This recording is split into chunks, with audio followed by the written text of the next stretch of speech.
L'affaire dont je vais te parler aujourd'hui prend place en Pologne dans les années 60.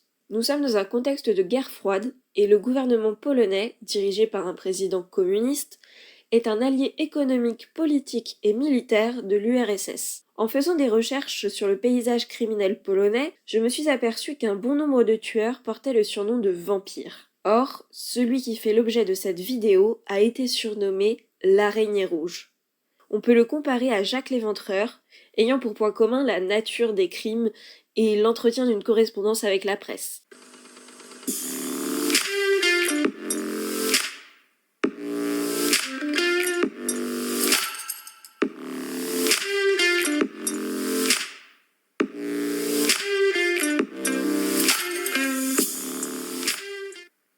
Notre histoire commence en juillet 1964. Les citoyens polonais se préparent à célébrer le 20e anniversaire de la libération de Varsovie, qui était occupée par les nazis durant la Seconde Guerre mondiale. Un grand défilé allait avoir lieu le 22 juillet dans la capitale, ainsi que d'autres représentations dans tout le pays. Marian Stasinski, rédacteur en chef du journal Revue politique à Varsovie, épluche son courrier du matin. Une enveloppe attire particulièrement son attention. Fronçant les sourcils, il déplie la lettre sur laquelle quelques lignes s'étalent en lettres rouges. L'écriture, fine et penchée, évoque les pattes d'une araignée. Stasinski lit à haute voix. Il n'y a pas de bonheur sans larmes, pas de vie sans mort. Attention, je vais te faire pleurer. La missive n'est pas signée. Très contrarié, le rédacteur prend le message comme une attaque personnelle et se décide à contacter la police. Il demande une protection rapprochée. Néanmoins, rien ne se passe. Le défilé de Varsovie se déroule sans heurts. À près de 200 km au nord, dans la ville d'Olsztyn, la jeune Danka Macilowicz, 17 ans, a participé avec son école au défilé local. Elle a revêtu sa plus belle robe et tressé ses longs cheveux blonds, et elle a entonné des chants patriotiques avec ses camarades devant les regards pleins de fierté de leurs parents. À la fin de la représentation, Danka se perd dans la foule. Le soir, ses parents inquiets guettent son retour, sans savoir qu'ils ne reverront jamais leur fille. Le lendemain, le corps nu d'une adolescente est retrouvé dans un buisson par un jardinier. Il s'agit du cadavre de la pauvre Danka. Elle a été violée et éventrée. Le 24 juillet, le journal de Varsovie, Kulichi, reçoit une lettre écrite à l'encre rouge. J'ai cueilli une fleur juteuse à Olsztyn, et je vais la cueillir ailleurs, car il n'y a pas de vacances sans enterrement. La police a analysé l'encre. Il s'agit de peinture diluée avec de la térébenthine. Ces deux éléments étant assez communs, il est impossible de retracer leur provenance avec précision. Les preuves retrouvées sur le corps de la victime ne permettent pas non plus d'identifier le moindre suspect. Les enquêteurs ne pouvaient rien faire d'autre qu'attendre de voir si le tueur allait effectivement commettre d'autres meurtres, comme il l'annonçait dans sa lettre. Le 16 janvier 1965, le journal La Vie à Varsovie publie une photographie de la belle Agnieszka Kaliniak, une jolie petite blonde au visage encore enfantin, âgée de 16 ans. La jeune fille a été choisie pour diriger un défilé d'étudiants qui doit avoir lieu le lendemain dans la capitale. Le jour J, elle quitte l'appartement familial qui se trouve à Praga, dans la banlieue est de Varsovie.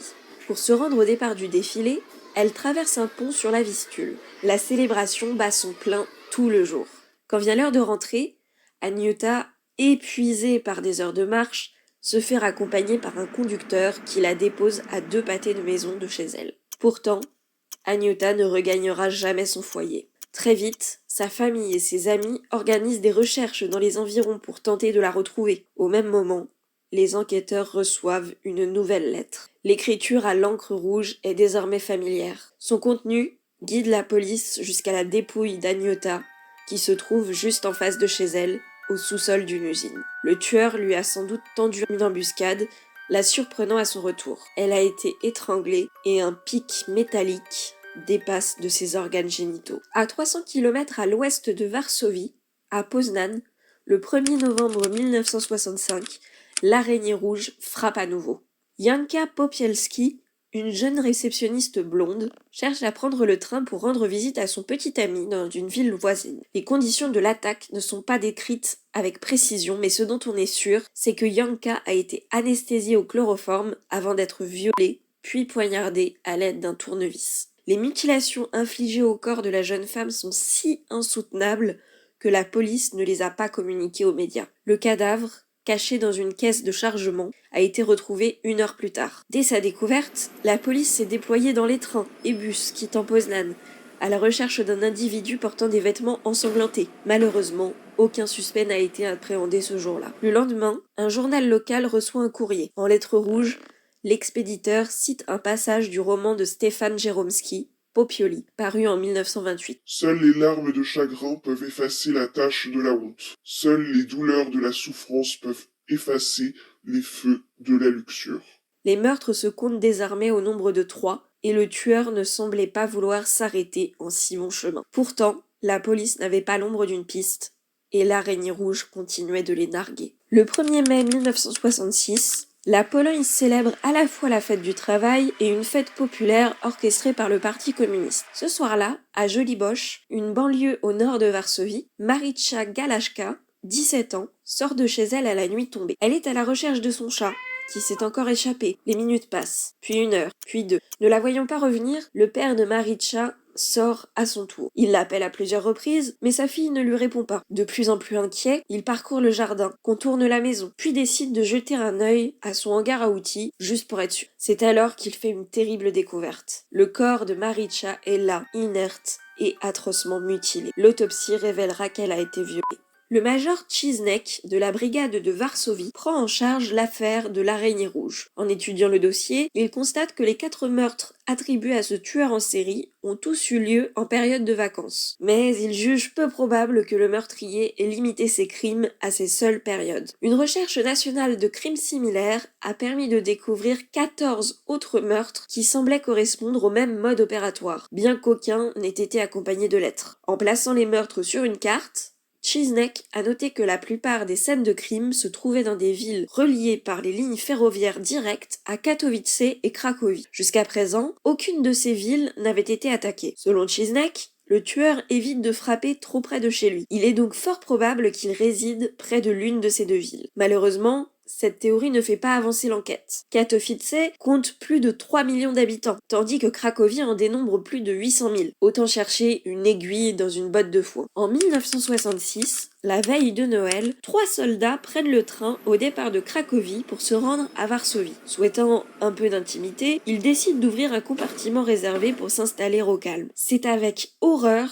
qu'il découvre le corps mutilé d'une femme sur le sol. Le responsable du wagon est prévenu. Celui-ci lance un appel radio à la police de Varsovie. Ordre est donné de se rendre de toute urgence à la capitale sans faire d'escale. À l'arrivée, chaque passager est examiné, mais aucun ne présente la moindre trace de sang. À l'intérieur du wagon postal, les inspecteurs retrouvent un message écrit à l'encre rouge. Je l'ai encore fait. La victime est identifiée. Il s'agit de Janina Kozelska, 17 ans, blonde, originaire de Cracovie. Le major Chisnek et son équipe apprennent que le compartiment où a eu lieu le crime a été réservé par téléphone par un certain Stanislav Kościelski. Son épouse aurait payé les billets en espèces. Le responsable du wagon a conduit cette dernière jusqu'au compartiment où elle lui a affirmé que son mari arriverait sous peu. Le même responsable a contrôlé le billet du soi-disant mari sans toutefois pouvoir se rappeler de son visage. Les policiers tirent néanmoins plusieurs conclusions. Janina Kozelska connaissait son meurtrier, puisqu'elle s'est fait passer pour son épouse, alors qu'elle n'était pas mariée. Elle a dû être agressée dans les 10 minutes après sa montée à bord, avant que le train ne quitte Cracovie. Le tueur aurait pris la fuite à pied. Les enquêteurs se penchent sur la vie de la victime, et découvrent que Janina avait une sœur,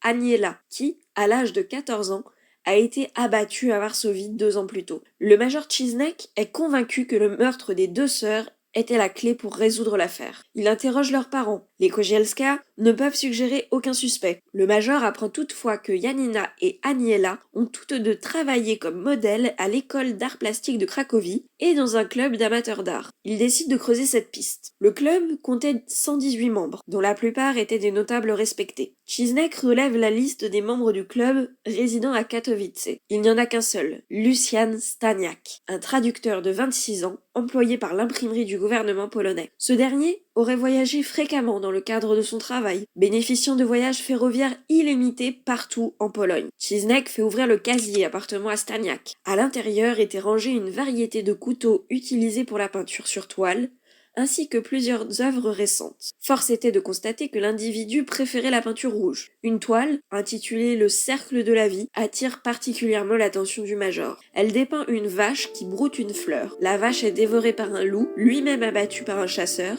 lui-même renversé par un automobiliste. L'automobiliste en question, une femme blonde, est allongée dans un champ, l'abdomen ouvert, des fleurs poussant de sa plaie. Le 31 janvier 1967, les policiers se rendent chez Staniak. L'homme est absent, et pour cause, il est sorti à la recherche d'une nouvelle proie. Il jette son dévolu sur Bożena Racikiewicz, une étudiante de 18 ans. La nuit tombe, il l'aborde à la gare. Dans un recoin, il l'assomme à l'aide d'une bouteille de vodka, puis l'agresse sauvagement. Dans la précipitation, il laisse une empreinte très nette sur le tesson de bouteille. Après le meurtre, Staniak passe sa nuit à boire, avant de prendre un train pour rentrer chez lui. Il est arrêté dès son retour à Katowice. En garde à vue, il confesse rapidement ses crimes. Il évoque près de 20 meurtres, bien que les charges retenues contre lui n'en concernent que 6. Il se livre également sur son passé, jalonné par une tragédie familiale. Ses parents et sa sœur ont été tués dans un accident de voiture à Varsovie. La conductrice impliquée dans l'accident était une jeune femme blonde qui a été acquittée pour conduite imprudente. Le jeune Lucian avait soif de vengeance, mais assassiner la responsable de son malheur ne ferait qu'attirer l'attention sur lui et l'enverrait tout droit en prison. Il a alors choisi une cible de substitution qui lui ressemblait. Lors de son premier meurtre, il s'est rendu compte qu'il en tirait un grand plaisir, et c'est ainsi qu'il a continué encore et encore, sans pouvoir s'arrêter. La justice polonaise le condamne à mort, mais sa peine est commuée en internement à vie après qu'il ait été déclaré fou. On lui reconnaît officiellement 6 victimes, mais sur les 20 meurtres qu'il a avoués, 14 victimes n'ont pas été identifiées. Certains spéculent toujours sur la possibilité de l'innocence de Staniak, dont les aveux auraient été obtenus sous la contrainte, afin d'éliminer des dossiers d'homicide non résolus. Enfermé dans un asile dont l'adresse n'a pas été communiquée, Lucian Staniak n'a plus jamais été entendu concernant ses crimes. Il est peut-être toujours vivant aujourd'hui, interné quelque part, on ne sait où, condamné à l'oubli. Tu as probablement remarqué, tout au long de cette vidéo, que je ne t'ai fourni aucune photo du tueur ou de ses victimes. Aucune coupure de presse. Aucune pièce à conviction. J'ai eu beau chercher et chercher encore sur la toile, je n'ai rien trouvé. C'est en me connectant sur des sites polonais que j'ai pu en découvrir la raison. Selon Marcin Koszałka, un réalisateur et photographe polonais reconnu, l'affaire de l'araignée rouge serait en fait une légende urbaine. Le fait est qu'il y a beaucoup d'incohérences dans cette histoire. Certains journaux mentionnés dans l'affaire n'auraient en fait été publiés qu'à partir des années 80. L'adresse précise du tueur à Katowice n'existe pas. Le club d'amateurs d'art de Cracovie n'existe pas non plus. Mais toute l'affaire est censée avoir eu lieu sous la République populaire polonaise, où il aurait été très mal vu qu'un tueur puisse ainsi échapper à la police pendant 3 ans. Alors qui a raison ? L'araignée rouge a-t-elle réellement existé ou n'est-elle qu'un pur fantasme ? Y a-t-il eu une dissimulation politique ? Nous ne le saurons sans doute jamais. Merci à toi d'avoir regardé cette vidéo. N'oublie pas de t'abonner si ce n'est pas déjà fait, de laisser un petit pouce en l'air et n'hésite pas à donner ton opinion en commentaire. À la prochaine.